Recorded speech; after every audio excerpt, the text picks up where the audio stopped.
Olha, uma complicação muito comum, né, na terapia, uma complicação que dificulta a terapia. Eu quero que você aprenda o quanto a neurose, né, ela dificulta não só na terapia, mas quanto ela arrebenta qualquer possibilidade que você tenha de se superar ou de sair de crises da vida. Veja, mesmo a psicanálise, quando ela começa com uma hipnose aprendida, com Charcot, o Berhan, o Broiler, eles tinham uma intenção não muito clara, que eles buscavam a intenção de liberar o paciente da histeria. Então a noção deles era assim: eu vou estimular, né, as noções histéricas do indivíduo, e essas noções, quando liberadas, elas vão sumir.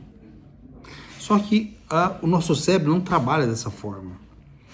Por isso que é importante saber a neurobiologia, a neurofisiologia, saber o Guyton.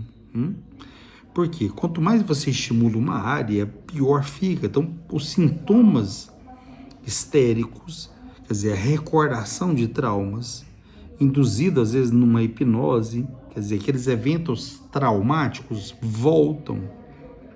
Eles não só voltam, mas eles vão distorcendo a forma do indivíduo pensar. Freud percebeu isso, acabou descartando a hipnose, né, e os métodos catárticos, porque ele viu que a coisa piorava, óbvio, né? Mas essa foi uma interpretação dele de perceber que a coisa piorava de um jeito que ele não conseguia lidar. Então, na terapia, esses traumas, elas têm que ser lentamente ordenados. Então, na cabeça freudiana, ele impôs sugestões, quer dizer, quando você faz uma imposição de mãos na cabeça, faz sugestões. Imposição, hein? Colocou a mão na cabeça, você sugestiona, ligado à palavra, atos e ações.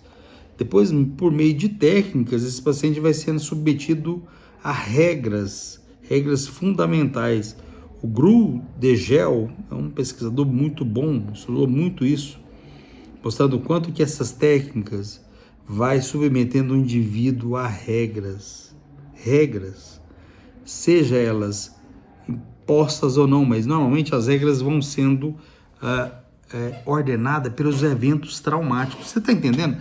Os eventos traumáticos vão conduzir a sua vida e aquilo que você vai tentar combater é o que vai arrebentar a sua vida.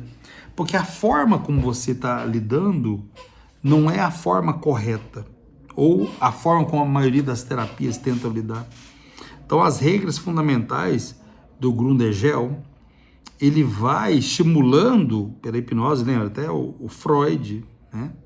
Segundo Karl Popper, uma pseudociência, ele descartou, porque ele viu que a coisa tomava uma dimensão e o paciente esperava muito. Então, nesse ato de confessar lá ao psicanalista, os pensamentos, associações espontâneas, segundo eles, vão aflorar na consciência. O que aflora na consciência? Censuras, óbvio que são tudo censuras ligadas aos traumas. Então, veja, esses raciocínios, então você está ali lutando contra os traumas, né? Então você tem que tentar, de certa forma, alguns tentam fazer pelo neurofeedback, cognitivo comportamental, pegando o núcleo, as crenças nucleares, crenças secundárias, alterações dos sentimentos. Mas a partir desse raciocínio, esse complexo reprimido que foi liberado ali no processo de liberação da neurose, ela vai tomar uma perspectiva de criar disposições do indivíduo a reviver aquilo, criando um complexo de controle. Então a expressão obediência aos preceitos, olha a expressão, obediência aos preceitos. Quais preceitos? Os preceitos que foram formulados nos traumas. Então as evidências vão mostrando que, principalmente na psicanálise, que é algo sem uma consistência científica densa, Por meio dela, você vai fazendo pactos pelo qual você vai se submeter sem oposição. Isso é interessante. Você se submete sem oposição, você cria, né, o próprio indivíduo ali forjado pelos traumas que afloram, o psicanalista, né, e segundo eles, pelo inconsciente. Então você vai se fechando de todas as possibilidades, porque pressupõe uma essência da técnica que vê a ideia do indivíduo como um indivíduo capaz de sair dessas tensões e se libertar. Mas não é isso que acontece. O que vai acontecer? Acontece que essas vivências do indivíduo, elas vão criando e cristalizando no indivíduo memórias, atos, sentimentos, associações, e vai criando reações, micro-reações de caráter que vão se organizando. Essa organização, lá já, né, na escala de Piaget, nas fases piagetianas, na fase pré-motora, motora, até na fase sensorial, ou na fase de Avalon, de Vygotsky, eles vão se organizando, esses impulsos, o impulso vai sendo canalizado, vai sendo direcionado para manter certos padrões de pensamentos.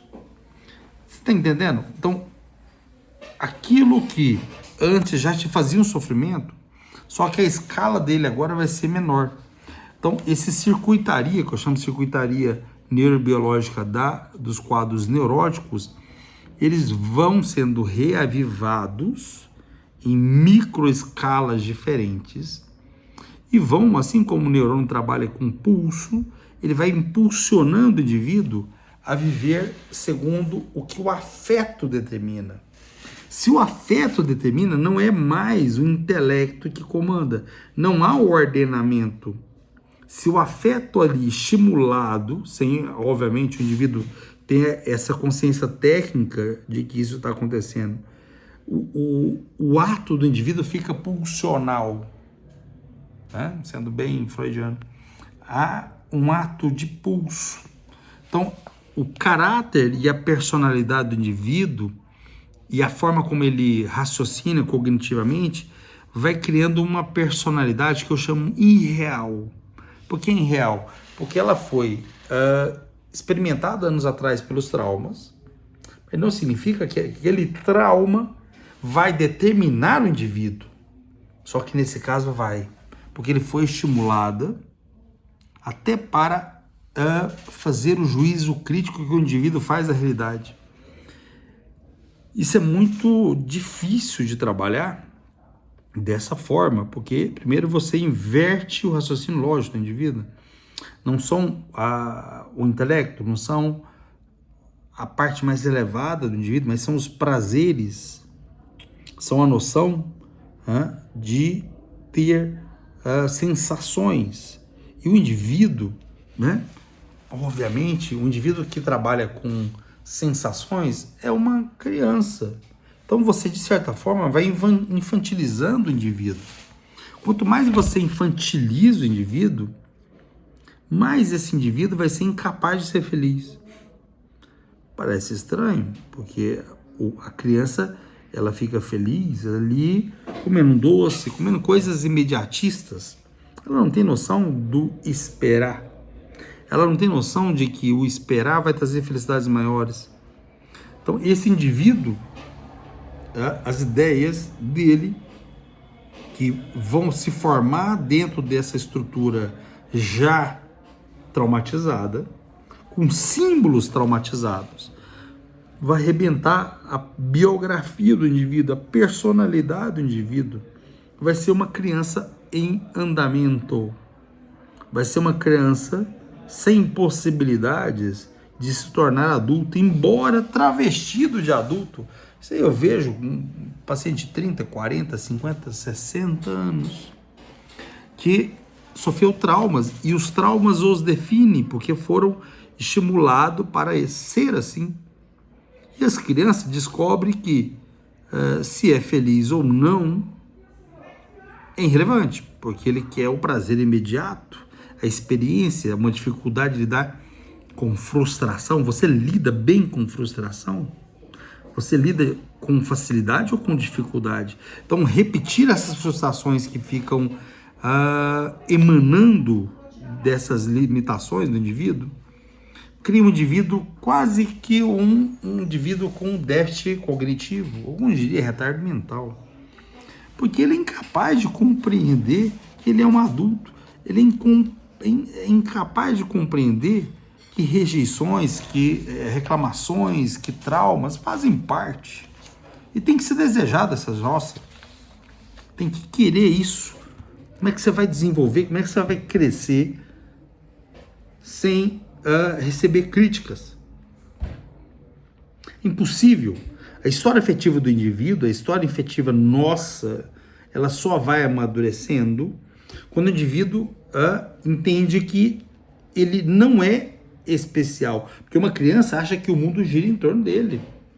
O eu da criança é o centro. Esse adulto acha que é o centro de tudo.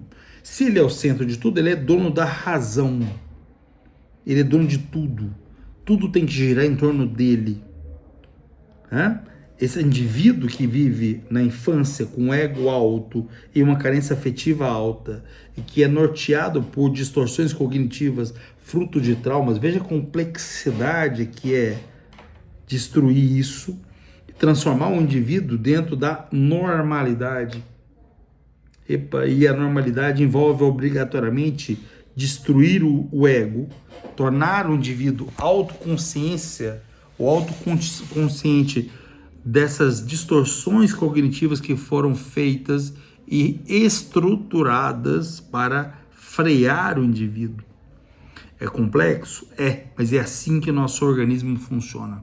Então nós vamos vagarosamente, porque isso tem destruído indivíduos, tem destruído famílias, e indivíduos que às vezes até socialmente têm se avançados, mas na família, desastre.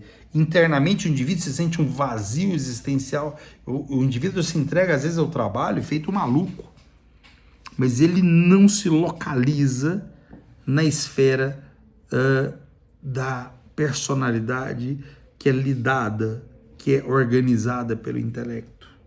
Isso é uma organização de São Tomás de Aquino. Então nós vamos juntos desvendando isso e mostrando como sair desse atoleiro que a maioria vive. Vamos juntos furando esse ego inflado, onde é que tudo tem que girar em torno do seu umbigo. E não funciona assim.